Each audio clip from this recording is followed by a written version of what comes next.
I'm trying to think of when I became obsessed with tea cakes. Tea cakes not being a tea inside of a cake, but a cake that you have with tea. And I think I can pinpoint it down to when I lived in London and learned about this cake called a Dorset apple cake. Instead of an apple cake, I'm going to be doing a peach cake. Just to prep the peaches, I'm gonna leave the skin on, and then these are just gonna get sliced. With this size, I'm gonna go for 5 peaches. I'm just gonna pop them to the side until they go inside the cake. So, nice big mixing bowl. I prefer a taller one because it keeps the mess inside. And to this, I'm gonna add a whole stick of butter, and then I'm gonna add in some sugar. And I'm gonna cream these together using an electric hand mixer. It's not gonna get light and fluffy and creamy, like it's just butter and sugar. You just wanna combine it. So I have 3 eggs, also room temperature. That's kind of the magic rule with baking. Room temperature, room temperature, room temperature. Now, with the cake rule, I always keep my wet and dry separate.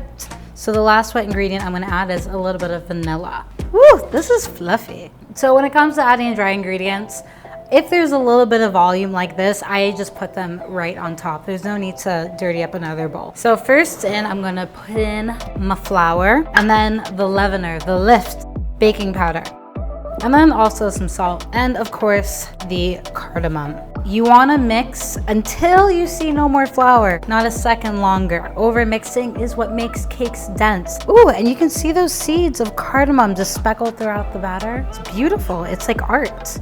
So I have an 8-inch cake pan. It's lined with some parchment paper, and I'm gonna scoop in half the batter so it slides around easy, hitting that spoon with a teeny bit of spray. I'm just gonna spread this along the bottom. Time for the peaches. Now, this is very much a peach first cake. That's why it's called peach cake, not cake with peaches. So I like to layer them next to one another. What I like to do is just dollop this batter around the top so I can minimize the amount of spreading I have to do. I don't think cake needs to be fussy all the time. It's easy to put together. No need to decorate heavily after. You're doing the decorating now. So when it's baked, the work is done.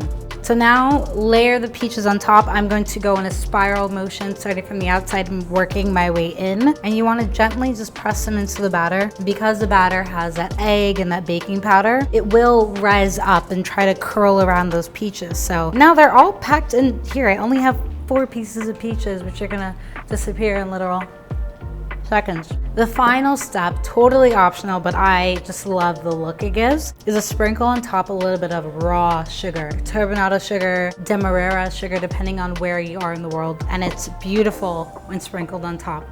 And that is it, like literally, that's the whole cake done. It bakes in the oven, 350, until it comes out clean. Hip, hip. Hooray. The cake is baked. You know it is ready. When it is golden on the outside, it is ready to eat. And I do not blame you if you cheat a little bit and have it a bit early. Just make sure the cake is structurally sound on the outside before you start cutting into it. So this cake is perfect and delicious as is, but just for a little bit of glam, a light dusting of powdered sugar. There she is. This is honestly my kind of cake. It's easy. You're not fussing around with decoration or anything. You're enjoying fruit, a little bit of cake around it, and it's incredibly easy to make. Bake this for all the humans that you know that you like. And let me know when you do make it.